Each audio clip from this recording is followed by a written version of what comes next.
ಬಾರಿಯ ತಮಿಳುನಾಡು ವಿಧಾನಸಭಾ ಚುನಾವಣೆಯಲ್ಲಿ ದಳಪತಿ ವಿಜಯ್ ಅವರು ಹಿಸ್ಟರಿ ಕ್ರಿಯೇಟ್ ಮಾಡಿದ್ದಾರೆ.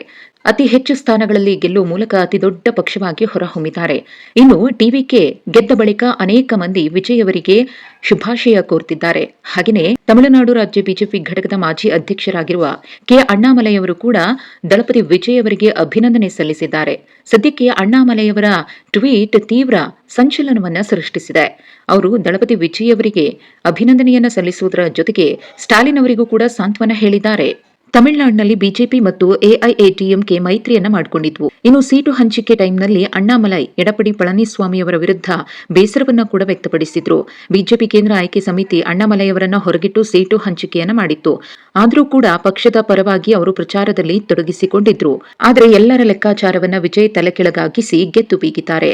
ಇದೇ ಗೆಲುವಿನ ಬಗ್ಗೆ ಮತ್ತು ತಮ್ಮ ಸೋಲಿನ ಬಗ್ಗೆ ಅಣ್ಣಾಮಲೈ ಅವರು ಟ್ವೀಟ್ ಮಾಡಿದ್ದು ಟ್ವೀಟ್ ಇಂತಿದೆ: ಮತಗಳು ಇರುವುದು ಮಾರಾಟ ಮಾಡಲಲ್ಲ, ರಾಜಕೀಯ ಇರುವುದು ವಂಶ ಪಾರಂಪರ್ಯ ರಾಜಕಾರಣಕ್ಕೆ ಅಲ್ಲ ಎನ್ನುವುದನ್ನ ತಮಿಳುನಾಡಿನ ಮತದಾರ ತೋರಿಸಿದ್ದಾರೆ ಅಂತ ಅಣ್ಣಾಮಲೈ ಹೇಳಿದ್ದಾರೆ. ಒಂದೇ ಧ್ವನಿಯಲ್ಲಿ ನಿಂತು ತಮಿಳುನಾಡಿನ ಜನತೆ ಮಾತನಾಡಿದ್ದಾರೆ. ಇದು ನನಗೆ ಸಂತೋಷದ ವಿಚಾರ ಅಂತ ಅಣ್ಣಾಮಲೈ ಹೇಳಿದ್ದಾರೆ. ಅಲ್ಲದೆ ರಾಜಕೀಯದಲ್ಲಿ ಪೀಳಿಗೆಯ ಬದಲಾವಣೆ ಅಂದ್ರೆ ಜನರೇಷನಲ್ ಶಿಫ್ಟ್ ಎನ್ನುವುದು ಬಹಳ ಅಪರೂಪ. ಇದನ್ನ ಯಾರೇ ಸಾಧಿಸಲಿ ಅವರು ಅಭಿನಂದನೆಗೆ ಅರ್ಹರಾಗಿರ್ತಾರೆ. ತಮಿಳುನಾಡು ರಾಜಕೀಯದಲ್ಲಿ ಅದ್ಭುತವಾಗಿ ಪದಾರ್ಪಣೆ ಮಾಡಿದ ವಿಜಯ್ ಅವರಿಗೆ ಅಭಿನಂದನೆಗಳು.